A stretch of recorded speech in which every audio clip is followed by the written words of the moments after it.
Already നിങ്ങൾക്ക് അറിയാവുന്ന കാര്യങ്ങളാണ് പ്രോക്യാരിയോട്സ് ആൻഡ് യൂക്കാരിയോട്സ്. അറിയാമോന്ന് ചോദിച്ചാൽ എല്ലാവർക്കും അറിയാവുന്ന കാര്യമാണ്, എന്നാൽ തെറ്റിക്കുമെന്ന് ചോദിച്ചാൽ തെറ്റിക്കുകയും ചെയ്യും. ഞാൻ എപ്പോഴും പഠിപ്പിക്കുമ്പോൾ പറയുന്നതാണ് യു മീൻസ് നമ്മളെ ഓർക്കുക, ഈ യൂക്കാരിയോട്സ്. അപ്പോൾ ആരൊക്കെയാണ് പ്രോക്യാരിയോട്സിൽ വരുന്നതെന്ന് ആദ്യം പഠിച്ചു വെക്കുക. ബാക്ടീരിയ, അതൊരു ക്വസ്റ്റ്യൻ വരാൻ നിങ്ങൾ തെറ്റിക്കുവാൻ സാധ്യതയുണ്ട്. ബ്ലൂ ഗ്രീൻ ആൽഗെ, ഇവരൊക്കെ വരുന്ന ഏതിലാണ്? പ്രോക്യാരിയോട്സിലാണ് വരുന്നത്. ഇനി യൂക്കാരിയോട്സിൽ വരുന്ന ആരൊക്കെയാണ്? ഫംഗൈ, പാരസൈറ്റ്സ്,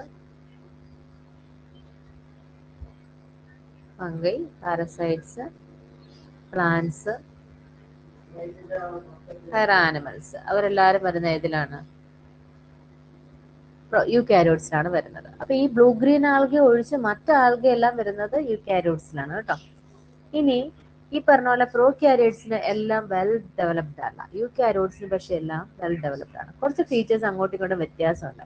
അപ്പൊ നമ്മൾ ന്യൂക്ലിയസിനകത്തുള്ള ഓരോ സാധനങ്ങൾ വെച്ചിട്ട് പറയുകയാണെങ്കിൽ ന്യൂക്ലിയസ് തൊട്ടെടുക്കാം. ന്യൂക്ലിയസ് പ്രോക്യാരിയോട്സിന് ഡിഫ്യൂസ്ഡ് ന്യൂക്ലിയസ് ആണ് കുടിച്ചതാണ്, പക്ഷെ നമ്മുടെ യൂക്കാരിയോട്സിന് ഒരു വെൽ ഡിഫൈൻഡ് ന്യൂക്ലിയസ് ഉണ്ടായിരിക്കും. Well defined nucleus. അപ്പൊ ഇതിന്റെ കവറിങ് ന്യൂക്ലിയർ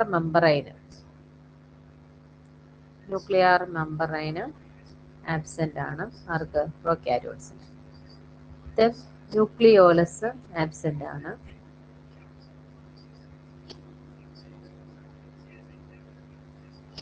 റൈബോന്യൂക്ലിയോപ്രോട്ടീന്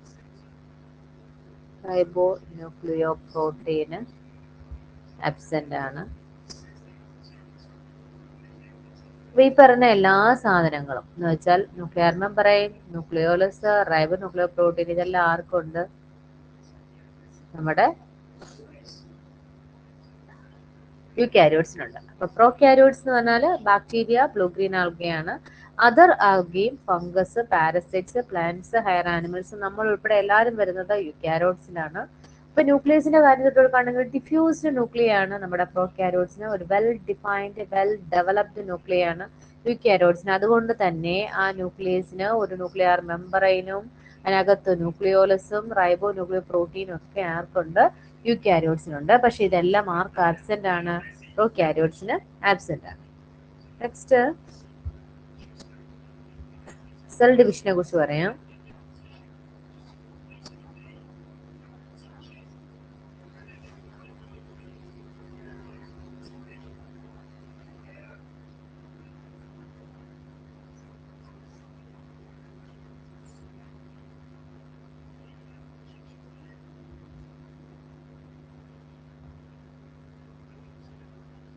സെൽ ഡിവിഷൻ എന്ന് പറയുന്നത് പ്രോക്യാരിയോട്സിൽ എങ്ങനെയാണ്? ബൈനറി ഫിഷൻ ആണ്, ബൈനറി ഫിഷൻ. അതേസമയം യൂക്കാരിയോട്സിൽ അത് എങ്ങനെയാണ്? മൈറ്റോസിസ് അല്ലെങ്കിൽ മിയോസിസ് ആയിരിക്കും. Mitosis and meiosis.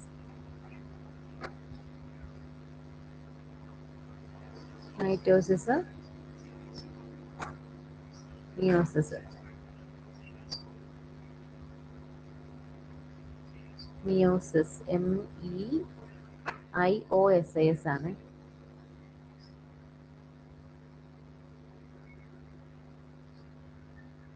Meiosis. Cell division binary division ആണ് പ്രോക്യാരിയോട്സിൽ. ഇനി ക്രോമസോംസിന്റെ കാര്യം പറയുകയാണെങ്കിൽ ക്രോമസോംസ് എന്ന് പറയുന്നത് ഒരെണ്ണേ ഉണ്ടാവുള്ളൂ, അത് സർക്കുലർ ആയിരിക്കും. പ്രോക്യാരിയോട്സിൽ അത് സർക്കുലർ ആയിരിക്കും. ഇതിൽ ഒരുപാട് ക്രോമസോംസ് ഉണ്ടാവും, ലീനിയർ ക്രോമസോംസ് ആയിരിക്കും കൂടുതൽ.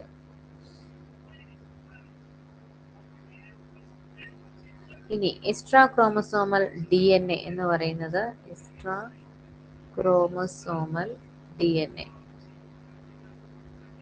പ്രോക്യാരിയോട്സിൽ അതിന്റെ പേര് എന്താണെന്നറിയോ? പ്ലാസ്മിഡ്.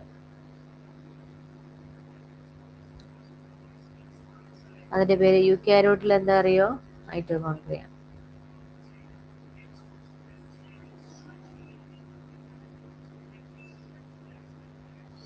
ഇനി എഴുതി കഴിഞ്ഞോ? സെൽ ഡിവിഷൻ എന്ന് പറയുന്നത് എന്താണ്? Binary division. ഇവിടെ എന്താണ്? മൈറ്റോസിസ് അല്ലെങ്കിൽ മിയോസിസ് ആയിരിക്കും.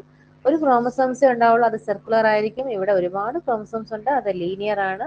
എക്സ്ട്രാ ക്രോമസോമൽ DNA നമ്മുടെ പ്രോക്യാരിയോട്സിൽ കാണുന്നത് പ്ലാസ്മിഡിന്റെ ഫോമിലും നമ്മുടെ യൂക്യാരിയോട്സ് അത് മൈറ്റോകോൺട്രിയ ഫോമിലുമാണ് എക്സ്ട്രാ ക്രോമസോമൽ DNA കാണുന്നത്. ഒന്ന് പ്ലാസ്മിഡിലും ഒന്ന് മൈറ്റോകോൺട്രിയയിലും. നെക്സ്റ്റ് എന്ന് പറയുന്നത് സെൽ മെമ്പറൈനും സെൽ ഓർഗനലെ കുറിച്ചാണ് പറയുന്നത്. Cell membrane and cell ഓർഗനലെ.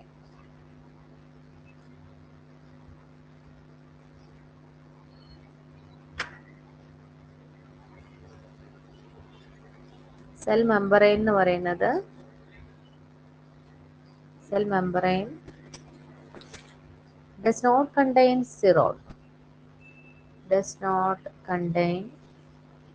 sterol. പക്ഷെ ഇവിടെ യൂക്യാരിയോട്സിൽ സ്റ്റിറോൾ ഉണ്ടായിരിക്കും. കണ്ടെയ്ൻ സ്റ്റിറോൾ, CON ആണ്. പക്ഷെ ഒരു എക്സെപ്ഷൻ ഉണ്ടല്ലോ ഇവിടെ. പ്രോക്യാരിയോട്സ് ബാക്ടീരിയയിൽ സ്റ്റിറോൾ കാണുന്നത് ആർക്കായിരുന്നു? ഒരു എക്സെപ്ഷൻ കേസ് ഉണ്ട്, നമ്മൾ പഠിച്ചിട്ടുണ്ട്. ഒരാളുടെ സെൽ വോളിൽ സ്റ്റിറോൾ ഉണ്ട്. ആരുടെ സെൽ വോളിലാണ്? ഒരു ബാക്ടീരിയയുടെ. ഓർമ്മയുണ്ടോ? മൈക്കോപ്ലാസ്മ. എക്സെപ്ഷൻ ഒക്കെ എടുത്തിട്ട് പരീക്ഷയ്ക്ക് വരുന്നതാണ് കേട്ടോ. പ്രോക്യാരിയോട്സിൽ ഒരിക്കലും ഒരു ബാക്ടീരിയയിലും സ്റ്റിറോൾ ഇല്ല സെൽ വോളിൽ. യൂക്യാരിയോട്സിലാണ് സ്റ്റിറോൾ കാണുന്നത്. പക്ഷെ എക്സെപ്ഷൻ കേസ് എന്ന് പറയുന്നത് മൈക്കോപ്ലാസ്മയിലാണ്. മൈക്കോപ്ലാസ്മയുടെ സെൽ മെമ്പറൈനിൽ സ്റ്റിറോൾ അടങ്ങിയിട്ടുണ്ട്. പക്ഷെ മൈക്കോപ്ലാസ്മയ്ക്ക് എന്താണ്? ഒരു ഡെഫിനറ്റ് ഷേപ്പ് ഒന്നും ഇല്ല. പക്ഷെ അതിന് സെൽ വാൾ ഉണ്ടാക്കിയിരിക്കുന്നത് എന്ത് വെച്ചിട്ടാണ്? സ്റ്റിറോൾ വെച്ചിട്ടാണ്.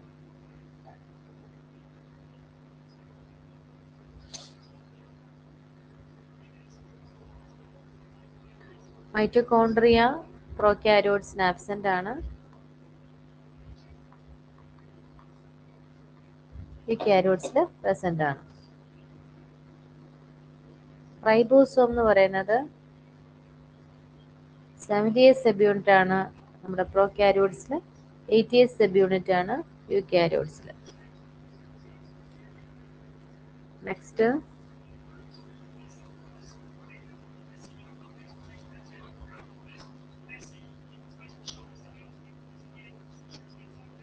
റെസ്പിറേഷൻ. ഇത് പരീക്ഷയ്ക്ക് ചോദിക്കുന്നതാണ്. ഒരുപാട് തവണ നിങ്ങൾ ആനിമൽ ഹസ്ബൻഡറിയുടെ ക്വസ്റ്റ്യൻ പേപ്പർ എടുത്ത് നോക്കിയാൽ കാണാവുന്ന ക്വസ്റ്റ്യൻ ആണിത്.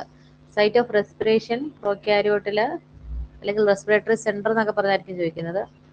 സൈറ്റ് ഓഫ് റെസ്പിറേഷൻ മീസോസോം ആണ് പ്രോക്യാരിയോട്ട്. യൂക്യാരിയോട്സില് മൈറ്റോകോൺട്രിയ ആണ്.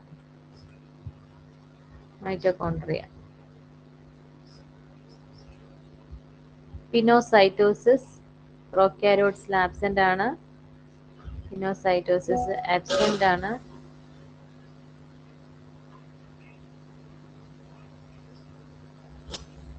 യൂക്യാരിയോട്സിൽ പ്രസന്റ് ആണ്. ഏറ്റവും ചെറിയ ടോപ്പിക്, എന്നാൽ ഒരു മാർക്കുള്ള ക്വസ്റ്റ്യൻസ് ഉറപ്പായിട്ടും ചോദിക്കുന്ന ടോപ്പിക്കാണ് ഈ പറഞ്ഞ difference between prokaryotes and eukaryotes. നമുക്ക് അറിയാം, എന്നാലും ചിലപ്പോൾ നമ്മൾ തെറ്റിക്കുന്ന ഒരു ടോപ്പിക്കാണിത്. അതിന്റെ നോക്കിക്കഴിഞ്ഞാൽ എന്താണ്, എല്ലാം വെൽ ഡെവലപ്ഡ് ആയിട്ടുള്ളത് ആർക്കാണ്? യൂക്യാരിയോട്സിന്. മീൻസ് ഇപ്പം ന്യൂക്ലിയസ് ആയാലും ന്യൂക്ലിയോലസ് ആയാലും എല്ലാം ആബ്സെന്റ് ആയിട്ടുള്ളത് ആർക്കാണ്? പ്രോക്യാരിയോട്സ് ആണ്. അതിൽ തന്നെ ഡിഫ്യൂസ്ഡ് ന്യൂക്ലിയസ് ആണ് പ്രോക്യാരിയോട്സിന്. മറ്റേ വെൽ ഡിഫൈൻഡ് അല്ലെങ്കിൽ വെൽ ഡെവലപ്ഡ് ന്യൂക്ലിയസ് ആണ് യൂക്യാരിയോട്സിന്. ബാക്കി എല്ലാം തന്നെ ആബ്സെന്റ് ആണ്. റെസ്പിറേറ്ററി സെന്റർ എന്താണെന്ന് പരീക്ഷയ്ക്ക് ചോദിച്ചിട്ടുള്ളതാണ്, ചോദിക്കാൻ സാധ്യതയുള്ളതാണ്. സൈറ്റ് ഓഫ് റെസ്പിറേഷൻ പ്രോക്യാരിയോട്സിലെ മീസോസോമും യൂക്യാരിയോട്സിൽ എന്താണ്? മൈറ്റോകോൺട്രിയ ആണ്. അതുപോലെ പിനോസൈറ്റോസിസ് ആബ്സെന്റ് ആണ്. പിനോസൈറ്റോസിസ് നമ്മുടെ യൂക്യാരിയോട്സിൽ പ്രസന്റ് ആണ്. പിന്നെ എക്സ്ട്രാ ക്രോമസോമൽ DNA അത് പ്ലാസ്മിഡിന്റെ ഫോമിലാണ് പ്രോക്യാരിയോട്സ്, ദെൻ മൈറ്റോകോൺട്രിയ എന്ന ഫോമിലാണ് നമ്മുടെ യൂക്യാരിയോട്സ്. അതാണ് അതിൽ എപ്പോഴും ക്വസ്റ്റ്യൻ ഏരിയ എന്ന് പറയുന്നത്. അത്രയാണുള്ളത്. അപ്പൊ അതൊന്ന് നോട്ട് ചെയ്ത് വെച്ചേക്കുക, ഇടയ്ക്കൊന്ന് റിവിഷൻ ചെയ്യുക. ചില ഇമ്പോർട്ടൻ്റ് ആയ ടോപ്പിക്കുകൾ ഞാൻ ആ കൂടെ എടുത്തു പോകുന്നത് നിങ്ങൾ നോട്ട് ചെയ്യണം. ഓക്കെ, ബാക്കി നമുക്ക് നാളെ എടുക്കാവേ.